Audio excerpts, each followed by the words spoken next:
Hi there, I'm Colin Wright. I'm going to answer some of your questions. First question today, what do you do outside of your writing and video work?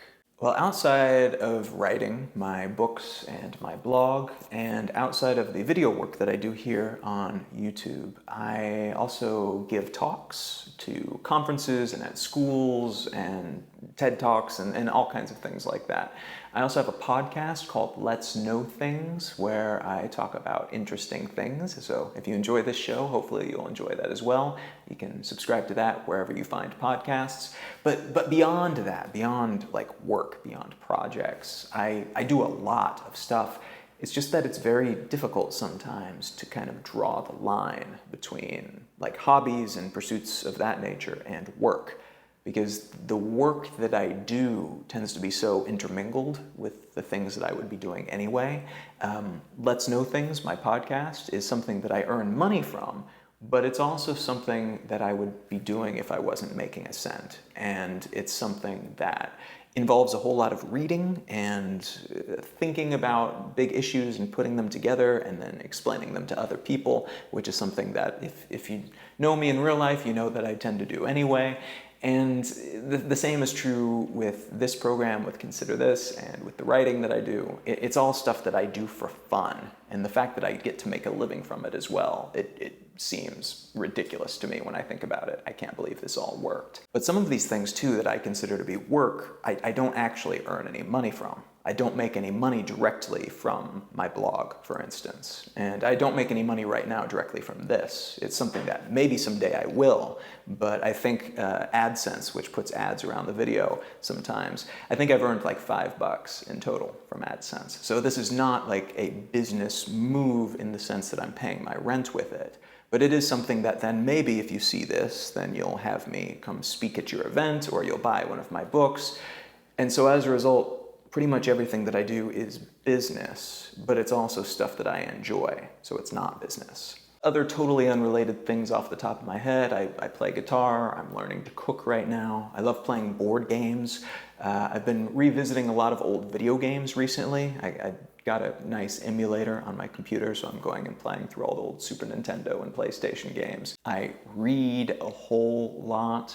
I love to travel, obviously. That's another thing that I don't make any money directly off of, but it's part of my lifestyle and it ties into everything else that I do. And so I kind of can find interest in just about anything. And there's a lot of kind of passing dalliances that I'll throw myself into for a few months or a year, and then I'll move on to something else. I'm frankly just incredibly fortunate to get to pursue my interests and follow my curiosity wherever it takes me as a big part of my lifestyle. And some of those things earn me money, some of them don't. I am happy that I get to pursue both avenues. Second question, how can I get more followers on Instagram, Facebook, YouTube, etc.? A bunch of different people have asked this at different times about different networks. It's almost always better to have like 100 diehard fans rather than 10,000 people who have showed up and subscribed but don't pay attention to anything that you say.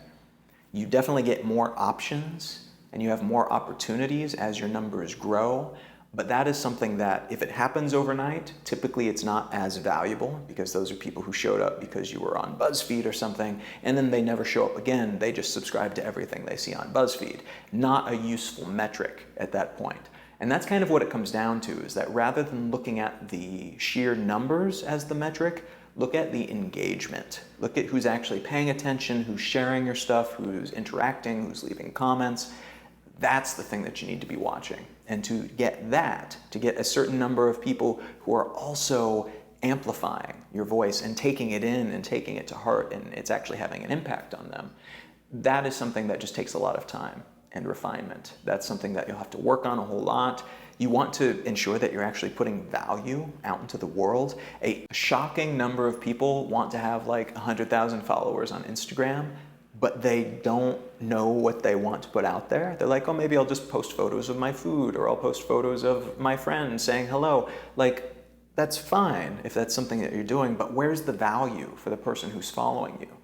Why should someone follow you? What incentive do they have to follow you above and beyond someone else who has a friend, who has food to take photos of? Like, what is special about you? What are you doing for them? And that's what it comes down to. It's a relationship. If somebody is following you, ideally you are providing something to them. It's a value exchange. They are standing there and saying, yeah, I'll be counted amongst your subscribers. I'm one of your followers. This is something that maybe you can leverage at some point as part of your business or just to feel good about yourself. But in exchange, I want to get something from you.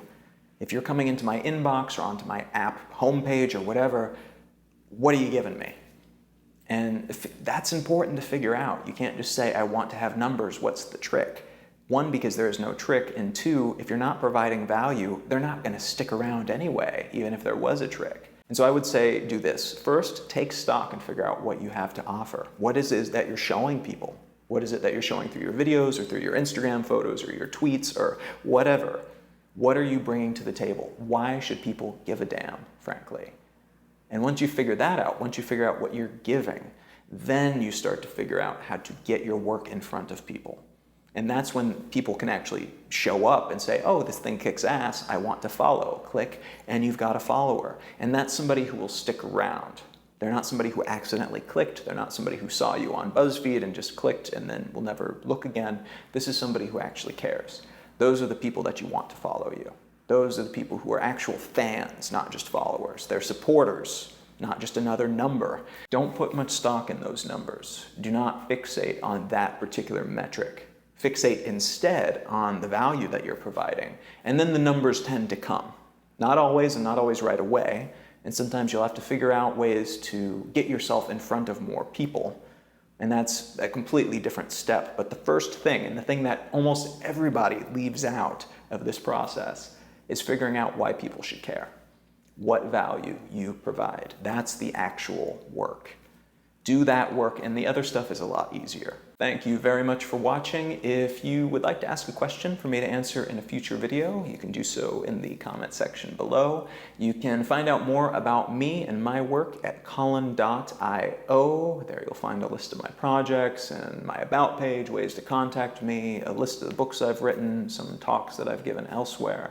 You can find my blog and my many years of blog writings at exilelifestyle.com, and you can find my podcast at letsknowthings.com or wherever you get your podcasts. You can also find me pretty much everywhere on the internet at Colin is my name. Show up if you think you're getting some value, then click follow or subscribe. If not, I will not hold it against you.